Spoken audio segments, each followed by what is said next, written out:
مسلمانوں کے پاس کوئی تھنک ٹینک ابھی تک نہیں ہے.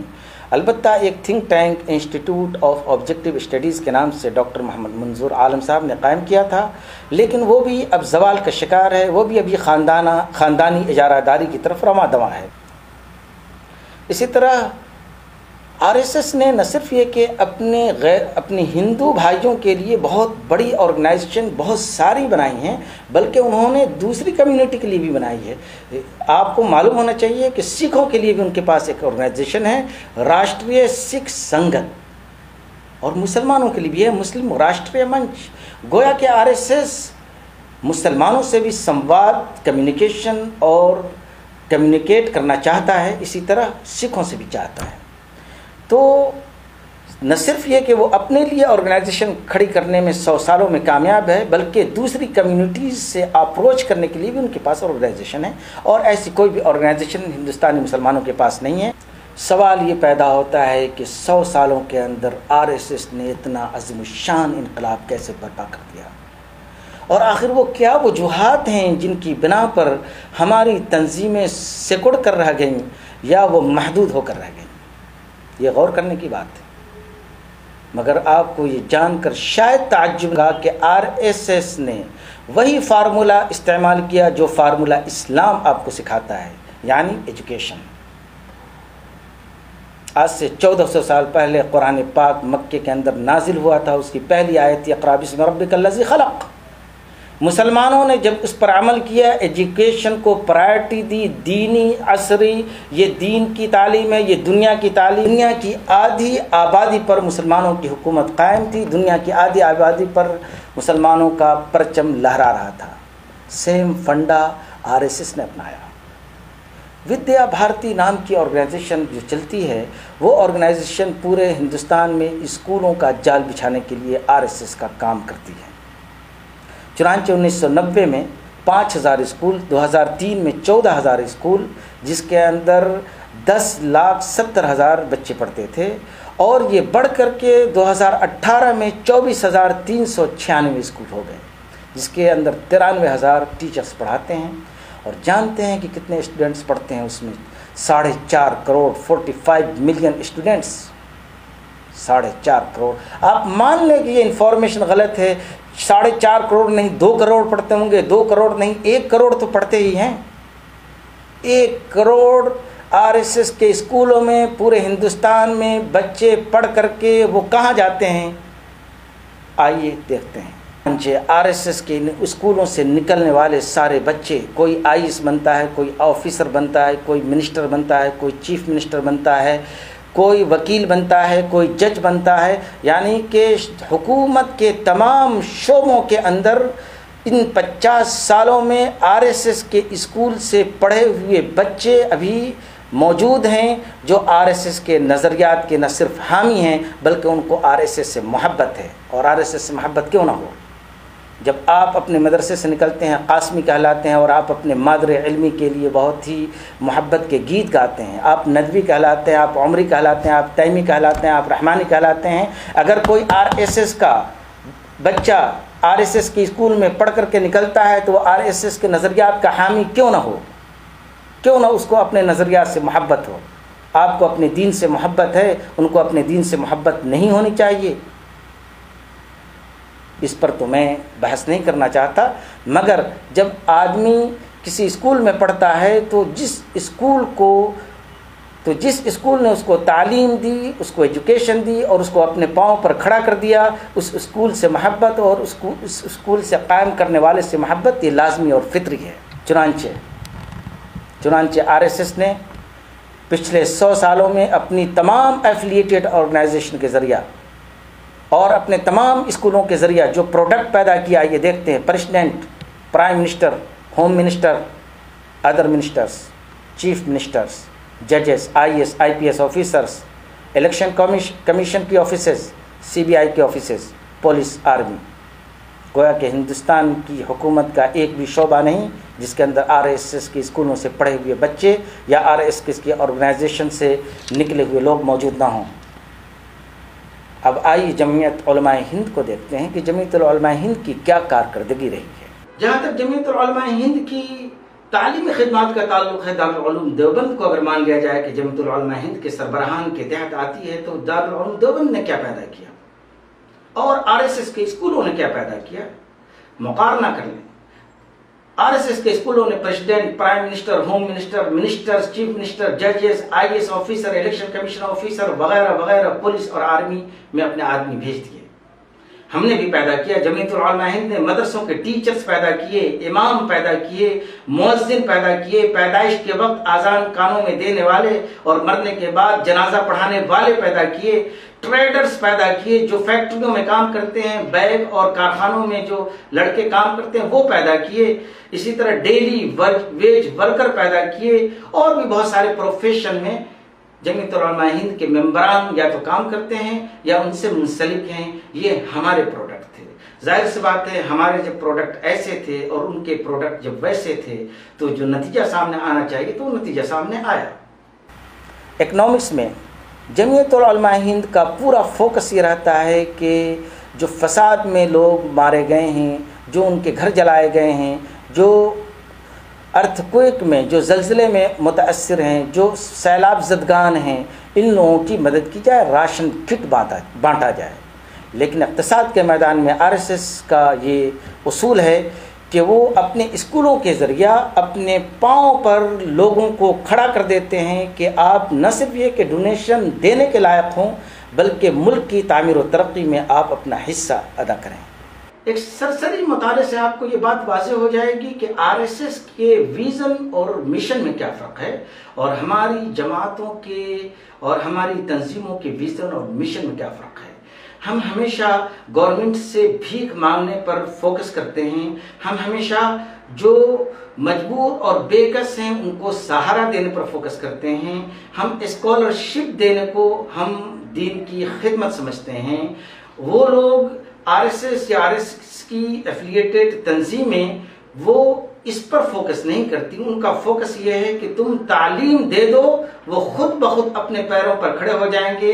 کہیں ایک جگہ اگر فساد ہوتا ہے یا سیلاب آتا ہے یا زلزلہ آتا ہے تو جن کو ہم نے اسکولوں سے نکالا ہے، جو اچھی اچھی پوزیشنوں پر اور اپنے اقتصادی اور فائنینشیلی جو اسٹرانگ بن چکے ہیں، وہ خود بخود اپنے ایریا کے اندر محنت کریں گے اور ان کی خدمت کریں گے۔ ہمیں وہاں جانے کی ضرورت نہیں۔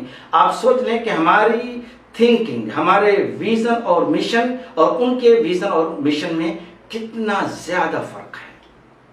یہ وہی فرق ہے جو شروع کے اندر مسلمانوں کے اندر تھا۔